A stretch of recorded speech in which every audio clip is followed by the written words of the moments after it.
దేవుని పరిశుద్ధ నామానికి స్తోత్రాలు. ఈ రోజున ఇర్మియా గ్రంథము 41వ అధ్యాయము. ఈ అధ్యాయములో 18 వచనాలున్నాయి.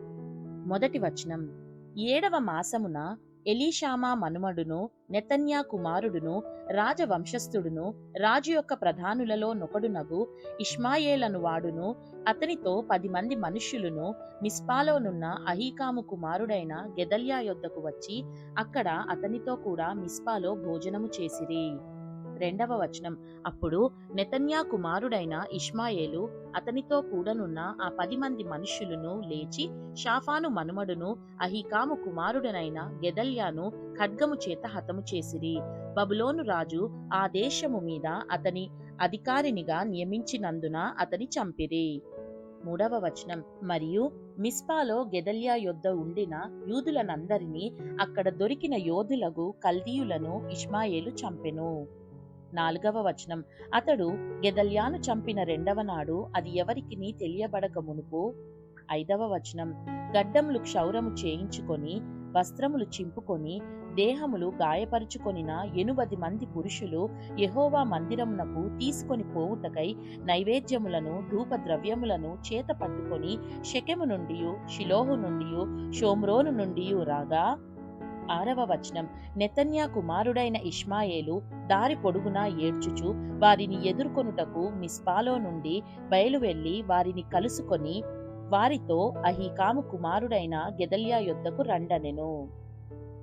ఏడవ వచనం, అయితే వారు ఆ పట్టణము మధ్యను ప్రవేశించినప్పుడు నెతన్యా కుమారుడైన ఇష్మాయేలును అతనితో కూడా ఉన్నవారును వారిని చంపి గోతిలో పడవేసిరి.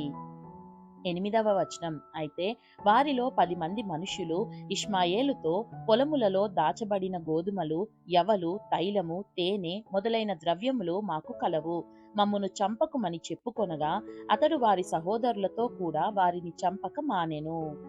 9వ వచనం, ఇష్మాయేలు గెదల్యాతో కూడా చంపిన మనుష్యుల శవములన్నిటినీ పడవేసిన గోయి రాజైన ఆసా ఇశ్రాయేలు రాజైన బయషాకు భయపడి త్రొవ్వించిన గొయ్యియే.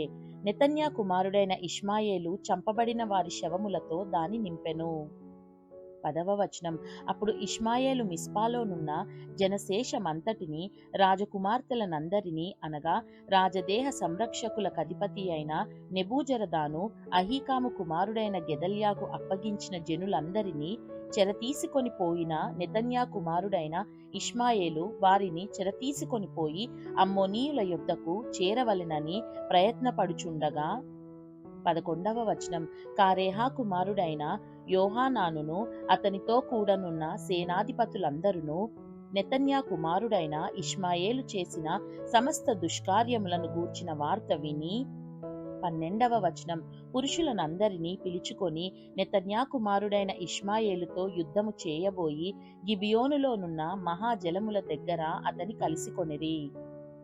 13వ వచనం, ఇష్మాయేలుతో కూడనున్న ప్రజలందరూ కారేహా కుమారుడైన యోహానానును అతనితో కూడనున్న సేనాధిపతులనందరినీ చూచినప్పుడు వారు సంతోషించి. 14వ వచనం, ఇష్మాయేలు మిస్పాలో నుండి చెరగొనిపోయిన ప్రజలందరూ అతని విడిచి కారేహా కుమారుడైన యోహానానుతో కలిసిరి. 15వ వచనం, అయినను నెతన్యా కుమారుడైన ఇష్మాయేలును 80 మనుష్యులను యోహానాను చేతిలో నుండి తప్పించుకొని అమ్మోనీయుల యొద్దకు పారిపోయిరి. 16వ వచనం, అప్పుడు నెతన్యా కుమారుడైన ఇష్మాయేలు అహీకాము కుమారుడైన గెదల్యాను చంపిన తరువాత. 17వ వచనం, కారేహా కుమారుడైన యోహానానును అతనితో కూడనున్న సేనల అధిపతులందరూ మిస్పా దగ్గర నుండి ఇష్మాయేలు నొద్ద నుండి జనశేషమంతటిని అనగా గిబియోను దగ్గర నుండి ఇష్మాయేలు కొనిపోయిన యోధులను, స్త్రీలను, పిల్లలను, రాజ పరివారమును మరలా రప్పించిరి.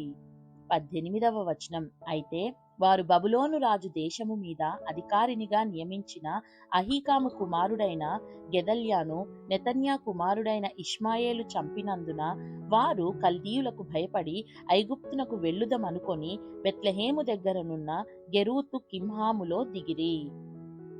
దేవుడు చదవబడిన పరిశుద్ధ వాక్యాన్ని మనందరి వినికిడిలో దీవించి మనల్ని ఆశీర్వదించునుగాక. ఆమేన్.